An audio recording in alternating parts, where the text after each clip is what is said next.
እስቲ ማርያም ታማላለች የሚል ከመጽሐፍ ቅዱስ ውስጥ አሳየኝ። መጀመሪያ ይሄን ጥያቄ ስትጠየቁ መጽሐፍ ቅዱስ ውስጥ አትግለጡ። ይሄ ጥያቄ መጀመሪያ ሲመጣ ዝም ብላችሁ መጽሐፍ ቅዱስ ሳትገልጡ መጀመሪያ እናንተ መጠየቅ ያለባችሁ ነገሮች አሉ። ምክንያቱም ይሄ ሰውዬ አባቱ ኦርቶዶክስ ነው ወይ ይሄኔ አያቱ ኦርቶዶክስ ናቸው፣ ከዚህ ወጥቶ ሄደ ነው የሚጠይቀው። ስለዚህ እዛ ገባና ተመራመረ ማለት ነው። እንግዲህ ተመራመረ፣ አወቀ። ስለዚህ ማርያም በመጽሐፍ ቅዱስ ውስጥ አታማልድም የሚል ቃል አለው ማለት ነው። ምክንያቱም እስቲ ማርያም ታማለለች የሚል ከመጽሐፍ ቅዱስ ውስጥ አምጣልኝ ነው ያለ። ስለዚህ አንተ መጀመሪያ መልስህ ምንድነው የሚሆነው? መጀመሪያ ትሄዳለህ፣ ወደ መጽሐፍ ቅዱስ ትሄዳለህ። የመጀመሪያው መልስህ ልንገር ብዬ ነው። እስቲ ማርያም አታማልድም የሚለውን ከመጽሐፍ ቅዱስ ውስጥ አውጣልኝ በለው። ይሄን ከድሮ ጀምሮ የምናገረው ነገር ነው። በነገራችን ላይ ከድሮ ጀምሮ ነው የምናገረው። አታማልድም የሚለውን እስቲ መጀመሪያ ከመጽሐፍ ቅዱስ ውስጥ አውጣልኝ። እሱ አንዱ ጥያቄ ነው። ከዛ በኋላ ግን እስቲ አንዳንድ ነገሮች እንመልከት። ማማለድ በጣም ቀላል ነገር ነው። በነገራችን ላይ እናንተ ራሳችሁ ማማለድ ትችላላችሁ። ማማለድ ማለት አንዱ ለአንዱ መጸለይ ማለት ነው። ግን እሰማለሁ ወይ ነው፣ እሱ ነው ትልቁ ነገር። እደመጣለሁ ወይ ነው፣ ማን ነው የሚሰማው ነው። የእግዚአብሔር አይኖቹ ወደ ማን ናቸው፣ ጆሮቹስ ወደ ማን ናቸው የሚለውን መጀመሪያ መጠየቅ ያስፈልጋል። አያችሁ፣ ያንን ካወቅን በኋላ ነው እንግዲህ ወደ ቅዱሳን ለመምጣት የምንፈልገው የምንመኘው፣ ቅዱሳንንም እባካችሁ የምንላቸው። መጀመሪያ ማወቅ ያለብን ነገር ምንድነው? እግዚአብሔር አምላክ ጆሮዎቹ አይኖቹ ሁሉ ወደ ቅዱሳን ልመናዎች ናቸው ተብሎ ተጽፏል። ይሄን የሚከራከር ሰው ያለ አይመስለኝም። ምክንያቱም እንዴት አብርሃም እንደመረጠው፣ እንዴት ሙሴን እንደመረጠው በዘፍጥረት ምዕራፍ 20 ቁጥር 7 ላይ አብርሃም ነብይ ነውና ስላንተ ይጸልያል እንዴት እንዳለው። አብርሃም ነብይ ነውና ስላንተ ይጸልያል። አያችሁ፣ ያ ሰውዬ መጸለይ አይችልም። አቤሜሌክ ወይ የጌራራው ንጉስ ወይ መጸለይ አይችልም በራሱ። አብርሃም ነብይ ነውና ስላንተ ይጸልያል ምን ተባለ? ራሱ መጸለይ አይችልም። ኢዮብ 42:7 የኢዮብ 3 ጓደኞች ኃጢአት ሰሩ፣ እግዚአብሔር እነሱ እባክህ ማለት አይችሉም ብለዋል። ግን ኢዮብ ከነሱ የተሻለ ሰው ስለሆነ እግዚአብሔር ምንድነው ያላቸው? ስለ ኢዮብ ብዬ እምራችኋለሁ ነው ያላቸው። ስለ አብርሃም ብሎ ይማረ፣ ስለ ድንግል ማርያም ብሎ አይምርም። ስለ ኢዮብ ብሎ እነዛ እንደማረድ ስለ ድንግል ማርያም ብሎ አይምርም። እንዲህ አይነት ጥያቄ ይከሰትባችኋል። በእውነት እንዴት መታወር እንደሆነ ተመልከቱ። እዚቹ ትልቅ ችግር አለ። ለምን? ከምትከተሉት የእምነት ህግ ዳክትሪን የተነሳ ወደዛ ስለሚሄድ ነው ነገሩ።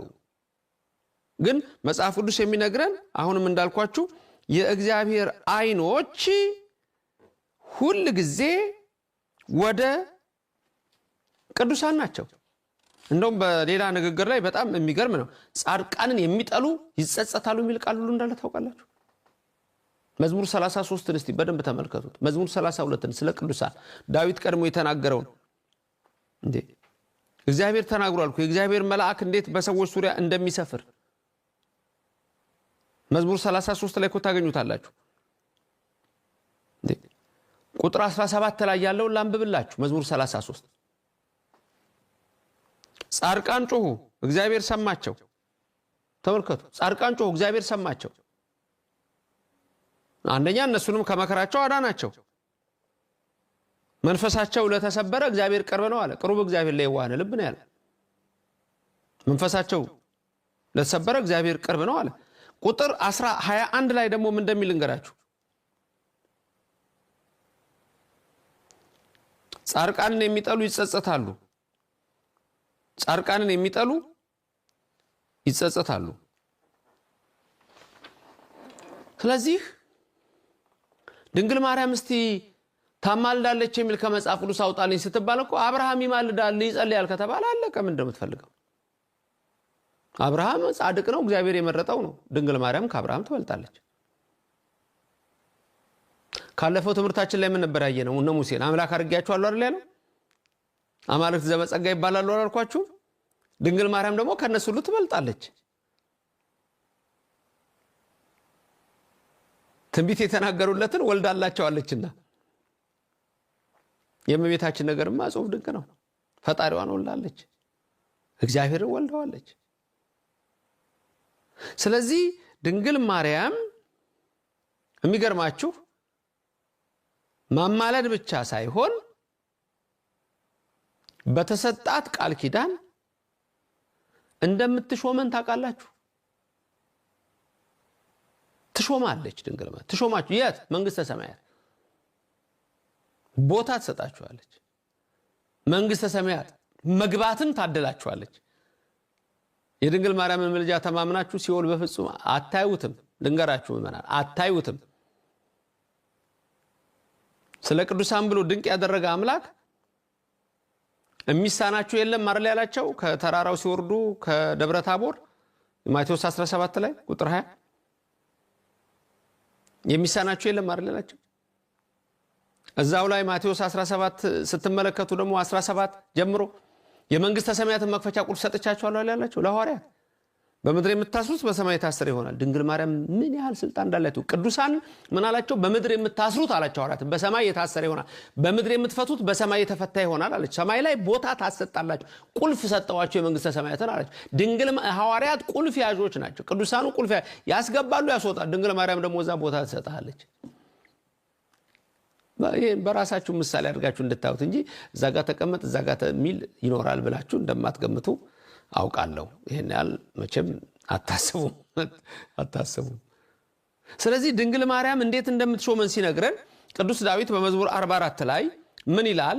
በቁጥር 16 እንደተጻፈውና 17 ላይ እንደተጻፈው በአባቶችሽ ፈንታ ልጆች ተወለዱልሽ፣ በምድርም ሁሉ ላይ ገዢዎች አድርገሽ ትሾሚያቸዋለሽ። በቃ በአባቶችሽ ፈንታ ልጆች ተወለዱ፣ በምድር ላይ ገዢዎች አድርገሽ ትሾሚያቸዋለሽ። ምድር ላይ እዚህ ምድር ላይ ሳይሆን አዲስቱ ምድርና አዲስቱ ኢየሩሳሌም ብለን ባለፈው እንዳየነው ሰማያዊት ኢየሩሳሌም በዛ ትሾሚያቸዋለሽ። የእመቤታችን ነገር ይሄ ነው። ስለዚህ ሕግን በሕግ መመልከት እንዴት ወሳኝ ነገር ነው መሰላችሁ። በሕግ አሰራር አንድ ፍርድ ለመስጠት ኬዝ ባይ ኬዝ የሚባል አሰራር አለ። ሕግ በሕግ እንደዚህ አይነት ነገሮች ከዚህ በፊት ምን ተብለው ተፈርደዋል? ወይስ ይሄኛው ኬዝ ምን ይላል? ቀጥሎ ያለው ኬዝ ምን ይላል? እስቲ አንድ ሌላ እመቤታችን የምትባል ሴት ልንገራችሁ። ስለ እመቤታችን ድንግል ማርያም ሳይሆን እመቤታችን ብሎ ቅዱስ ዮሐንስ ስለጠራት ሮምና ስለተባለ ሴት ልንገራችሁ። ስሟ ሮምና ነው። ብዙ ሰው አያውቀውም ይሄን ቃል ስለማን እንደተጻፈ። ስለ ሮምና ነው። ስሟ መጽሐፍ ቅዱስ ላይ አልተጻፈም። እኛ ግን እናውቀዋለን፣ በትርጓሜ እንረዳዋለን አለ ቤተክርስቲያናችን። ሁለተኛ የሐዋርያው የዮሐንስ መልእክት ነው። የቅዱስ ዮሐንስ መልእክት ሁለተኛው ላይ ያለውን መልእክት ልብ ብላችሁ ስሙት። ስለማን ነው የሚናገረው? ስለ አንድ እመቤታችን፣ ስለ እመቤታችን ሮምና፣ ስለ ድንግል ማርያም ነው። ስለ እመቤታችን ሮምና ምን አላት ቅዱስ ዮሐንስ? የቱ ነው ቅዱስ ዮሐንስ? ቅዱስ ዮሐንስ ትልቁ ቅዱስ ዮሐንስ ወልደ ነጎድጓድ ፍቁረ እግዚ አቡ ቀለምሲስ ባለ ራእዩ ማለት ነው። ይሄ ቅዱስ ዮሐንስ ምን ብሎ ይናገራል? በመልእክቱ ላይ ሁለተኛይቱ መልእክቱ ላይ ምዕራፍ 1 ነው ቁጥር 1 ላይ ይህ ሁለተኛይቱ ላይ የተጻፈውን ተመልከቱ። በእኛ ስለሚኖር ከእኛ ጋር ለዘላለም ስለሚሆን እውነት እኔ ቀሲስ በእውነት ለምወዳቸውና እኔ ብቻ ሳልሆን እውነትን የሚያውቁ ሁሉ ደግሞ ለሚወዷቸው ለተመረጠች እመቤትና ለልጆቿ ይላል። ለተመረጠች እመቤትና ለልጆቿ። ይሄ ማለት ለተመረጠች እመቤትና ለልጆቿ ለድንግል ማርያም አይደለም፣ ለሮምና ነው። ለሮምና ነው ቅዱስ ዮሐንስ የሚጽፈው። አንዳንድ ሰዎች ነው ለእመቤታችን ነው አይደል፣ በሚስጥር ለእመቤታችን ማምጣት ይቻላል። እመቤታችን እኛ ሁሉ ልጆቿ ነን፣ የመንፈስ ቅዱስ ልጆቿ ነን፣ በመስቀል ስር የተሰጠችን ነች። ቅዱስ ዮሐንስ ግን የሚጽፍላት ለሮምና ነው። ለተመረጠች እመቤት ይላታል። ለተመረጠች እመቤት ድንግል ማርያምማ እንዴት የተመረጠች ነች ብለህ ማሰብ ያቅታል እንዴ? ይሄን ማስተዋል ያቅታችኋል እንዴ? እንዲህ ከተባለ ለአንዲት ሴት ድንግል ማርያምማ ምን ልትሆነች እኮ ሮምና እግዚአብሔርን አምና ያለች ሴት ነች። ታሪክ አለው ቅዱስ ዮሐንስ እሷ ጋር ስራ ይሰራ ነበር። አሁን ይሄ ነው አላችሁም በዛ ታሪክ ላይ ግን ይሄን ይናገራል። ከዛ ምን አለ? ከእግዚአብሔር አብና ከአብ ልጅ ከኢየሱስ ክርስቶስ ጸጋና ምሕረት ሰላምም በእውነትና በፍቅር ከኛ ጋር ይሆናሉ። ትእዛዝን ከአብ እንደተቀበልን ከልጆችሽ ለተመረጠችው እመቤት ነው ከልጆችሽ በእውነት የሚሄዱ አንዳንዶች ይቀጥላል ቅዱስ ዮሐንስ ስለ ልጆቿ ስለ ተመረጠችው እመቤት ነው የሚጽፈው ለተመረጠችው ለተወደደችው እመቤት ነው እና አንዳንዶች ከልጆችሽ የእግዚአብሔር መንገድ ስለተከተሉ ስላገኘዋቸው እጅግ ደስ ብሎኛል ነው የሚላት አሁንም እመቤቴ ሆይ እርስ በርሳችን እንድንዋደድ እለምንሻለሁ ይህቺ ከመጀመሪያ በእኛ ዘንድ የነበረች ትእዛዝ ናት እንጂ አዲስ ትእዛዝን እምጽፍልሽ አይደለም እመቤቴ ሆይ እርስ በርሳችን እንድንዋደድ እለምንሻለሁ ይህን ጥቅስ በፕሮቴስታንቱ ዓለም ልዘሉ ትችላላችሁ ስለ ማርያም መስሏችሁ ልዘሉ ትችላላችሁ እመቤቴ ስለሚል በእርግጠኝነት ግን አይደለም ሳታውቁት ተታላችኋል እመቤታችንን ከፍተኛ ጥላቻ ስላላችሁ አንዳንዶቻችሁ ትዘላላችሁ አንዳንዶቻችሁ ደግሞ ጥሩ ልብ ያላችሁ አላችሁ ለእመቤታችን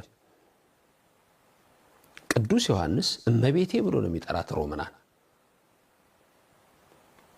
እርስ በርስ እንድንዋደድ እለምንሻለሁ ይላታል ታዲያ ድንግል ማርያም እመቤቴ ተብላ ስትጠራ ስንቶች አይበሳጩ የሰማይና የምድር ንግስት ተብላ ስትጠራ ከአማልክትና ከከንቱ ጣዖታት ጋር ሊያገናኙት የሚሞክሩ ለስም አጠራሯ ክብር ምስጋና ይግባትና ብዙዎች የሉም ዮሐንስን የሚያክል ቅዱስ ትልቅ ሰው እመቤቴ ብሎ ሮማናን ከጠራ በመስቀሉ ስር የተሰጠችው ድንግል ማርያምን እንዴት ብሎ እንደሚጠራት መገመት ያስቸግራል ወገኖቼ ይውላችሁ እንደዚህ ነው እመቤታችን ቅድስተ ቅዱሳን ድንግል ማርያምማ ከሁሉ በላይ ናት ከፍጡራን ሁሉ በላይ ናት ከፈጣሪ በታች ናት ስማኝ ከፈጣሪ በታች ናት ይሄ ድሮ የተበላ ቆብ ነው የሚሉ ሰዎች አሉ አንዳንድ ሰዎችና እመቤት ማርያምን አምላክ እያሉ እነዚህ ኦርቶዶክሶች ብሎ የሚያወራ ሰው ማርያምን ኦርቶዶክሶች ማርያምን እኮ አምላክ ነው የሚሏት እንደዚህ እኮ ነው የሚሏት እንደዚህ ነው የሚሏት እመቤቴ ስላላት አማልክት ዘበጸጋን ባለፈው አይተናል ቅዱሳን አማልክት ይባላሉ እመቤታችን የነዛ ሁሉ በላይ ናት እንዴ የአምላክ እናት ናት ንግስት ናት በመድር ሁሉ ላይ ገዢዎች አድርገሽ ተሾመያቸዋለሽ አለ ዳዊት ልብ አምላክ ያውቃላ ስለዚህ እቺን ሮማናን እንዲህ እመቤቴ ብሎ ከጠራ ድንግል ማርያምንማ እንዴት ብለን እንጠራት ነው ገብርኤል መልአክ ወደሷ ሄደ ሉቃስ ወንጌል ምዕራፍ 1 ቁጥር 26 ላይ ገብርኤል መልአክ ወደሷ ሲሄድ ተፈሲ ፈሲት ወምልዕተ ጸጋ እግዚአብሔር ምስሌኪ ነው ያላት እግዚአብሔር ካንቺ ጋር ነው ያላት ደስታ የሞላብሽ ሆይ ደስ ይበልሽ እግዚአብሔር መንፈስ ቅዱስ ካንቺ ጋር ነው መንፈስ ቅዱስ የሞላብሽ ሆይ ደስ ይበልሽ አላት እመቤታችን በመንፈስ ቅዱስ ሙሉ ናት እግዚአብሔር ካንቺ ጋር ነው ደስ ይበልሽ እንዴ የተባለችው እኮ እመቤታችን ከሁሉ በላይ ናት የአምላክ እናት ናት እናት እኮ ነች በቃ እናት ነች በመስቀሉ ስር በዛ የመከራ ሰዓት እንኳን ሳለ አልዘነጋትም በዛ ሁሉ መከራ በዛ ሁሉ ስቃይ ውስጥ እናቴ ሆይ ልጅሽ ይኸው ብሎ የመጣበትን ዓላማ ሲፈጽም ከሷ ሰው ሆኖ ከስጋዋ ስጋ ከነሷ ነስቶ ታየ አማላጅነቷማ ምን የዶኪማስ ጓዳ አይበቃም እንደ ዮሐንስ ወንጌል ምዕራፍ 2 ላይ ተጻፈኩ በቃኩ ልጅ ወይን ጠጅ የላቸው ኦበሲቱ አንቺ ሴት ወይ ካንቺ ጋር ምን አለ ከስጋ ስጋ ከነፍስ እኮ የነሳሁት እኮ እውነተኛ ገና ደሜን ወይን እኮ ለሰጣቸው ነው ስጋና ደሜን ለሰጣቸው እኮ እናቴ ሆይ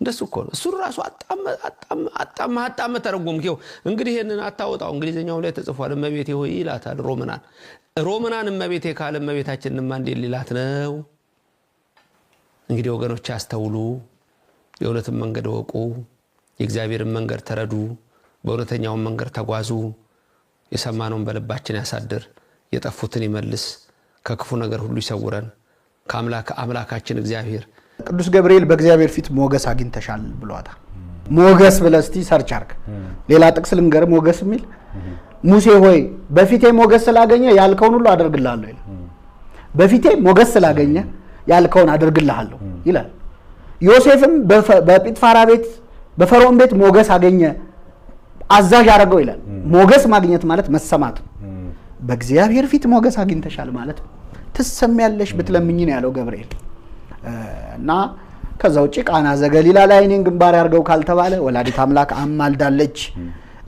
ለራሱ አይደለ ለሙሽሮች ነው ለተቸገሩት ለተጨነቁት እንዲያርግልኝ ብላ አታውቅ እርማን ብትናገር እኮ የተናገረችው ለነሱ ነው ወይን እኮ የላቸውም አይ ተቆጥቷታል ምናምን የሚሉ ሰዎች ምን አርጊ ብሎ ነው የሚቆጣት አንደኛ የላቸውም እኮ ነው ያለችው እስቲ ወይን አርግላቸው ብትልኖረው እንዴት ታጅኛለሽ ይመጣ ነበር የላቸውም ነው ያለችው የሚምረን ልጇ ነው የሚያድነን ልጇ ነው እምናመልከው ልጇን ነው ድንግል ማርያምን አናመልካትም አምላካችንም አይደለችም ፈጣሪያችንም አይደለችም እግዚአብሔራችንም አይደለችም ለሷም በአምልኮ አንሰግድም እምንሰግድላት በጸጋ ነው እምናመልከው አንድ ነው እሱም እግዚአብሔር በአንድነቱ በሶስት ነው ድንግል ማርያም እመቤታችን የሁላችን እናታችን ናት በምድር ላይ ትልቅ አንድ ነገር አለ የድንግል ማርያም ልጅ መሆን ጽዮንን የተሸከመ ሰው ሁሉ አንዳች ፊቱ ላይ ያለ ወንዝ ሁሉ ይከፈልለታል እንዲሁ ባዶቻችሁን አትቀሩ በታቦተ ጽዮን ላይ ያረፈው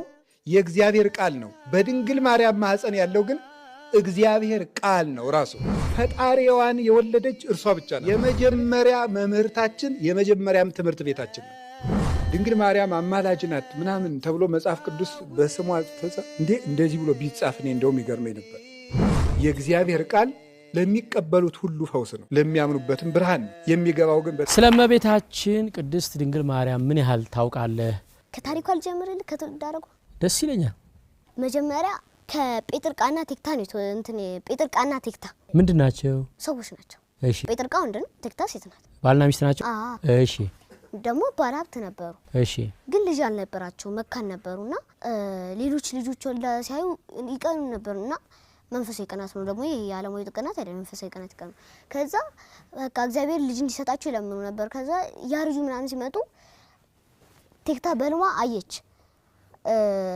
7 ልጆችን ትወልዳለች ሰባተኛዋ ደግሞ ከጨረቃ የከበረችን ትወልዳለች ጨረቃ ደግሞ ፀሐይን ትወልዳለች ከዛ በኋላ ከተነሳችና ለጴጥር ጋር ተነጋገሩ ደስ ብሏቸው ህልም ፈች ጋር ሲሄዱ ህልም ፈች 7 ልጆችን ትወልዳላችሁ ሰባተኛዋ ደግሞ ከመላእክት የከበረች ጨረቃን ትወልዳላችሁ ማለትም ከመላእክት የከበረች ማለት እመቤታችን ማለት እሺ ከዛ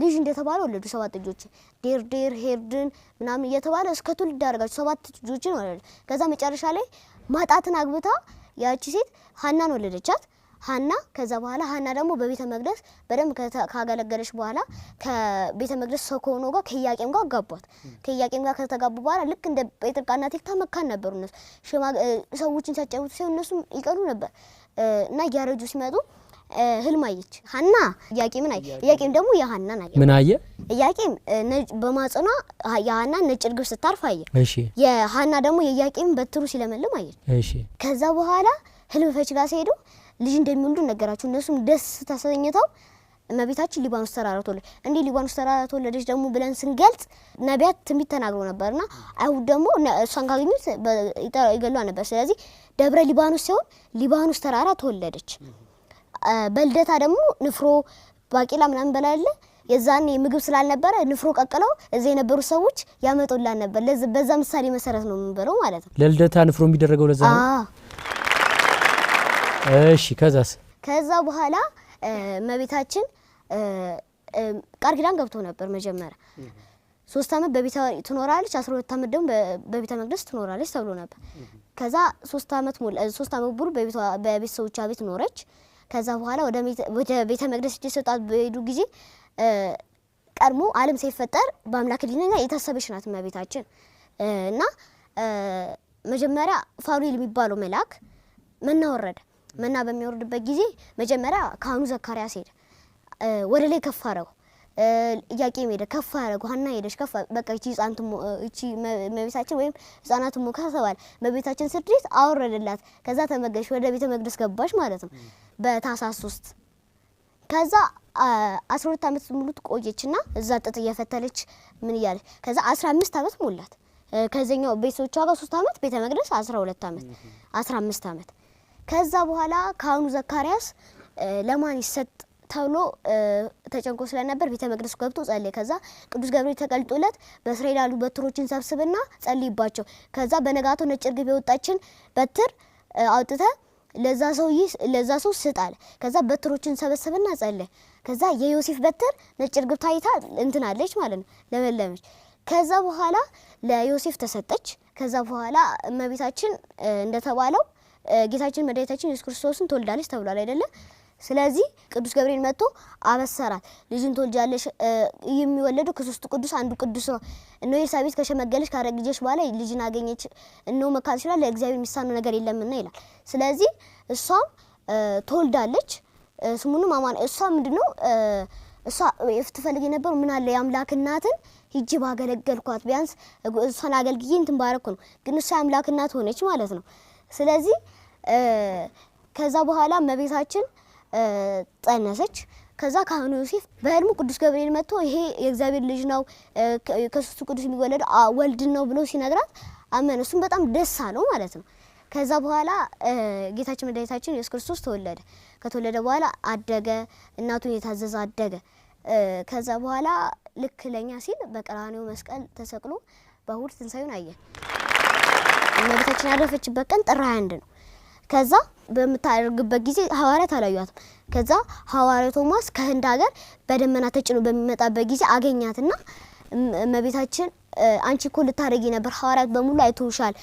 እዛ ጋር ሐዋርያት አላዩዝም ብያለሁ። ሐዋርያት በሙሉ አይተውሻል። እኔ እኮ የጌታዬን ትንሳኤም ሳላይ የዛኔ እንኳን ጌታውን ትንሳኤ ስላላየ ጌታዬ እንደተነሳ አላውቅም ብሎ በመስቀል እጁን ራሱ ሲዳስሰው እዚህ ጋር አቃጥሎት ነበር እጁን እንትን ብሏል።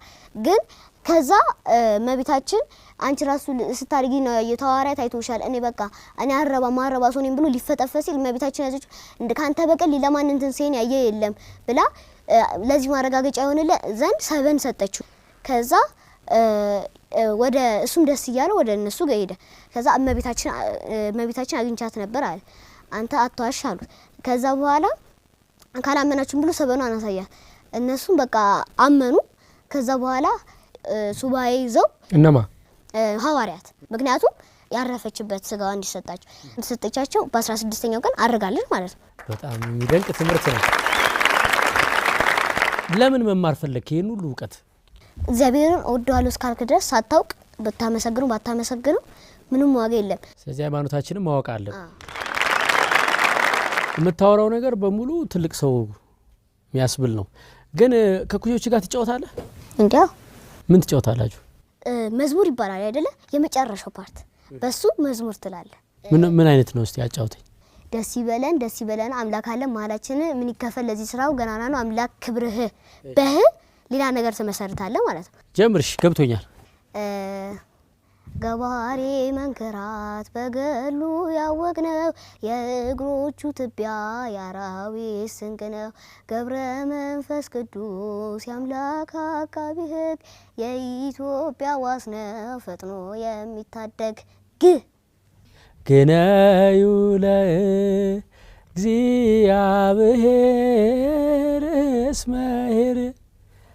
እስመ ለዓለም ምሕረቱ እስመ ለዓለም ምሕረቱ እስመ ለዓለም ምስራቃት ሙጻጻይ እግዝእትነ ዘመና ሙዳይ ይለይብኛል ሚካኤል። በጣም አሪፍ ጨዋታ ነው። ስለዚህ መዝሙር የምትችሉ ልጆች በየቤታችሁ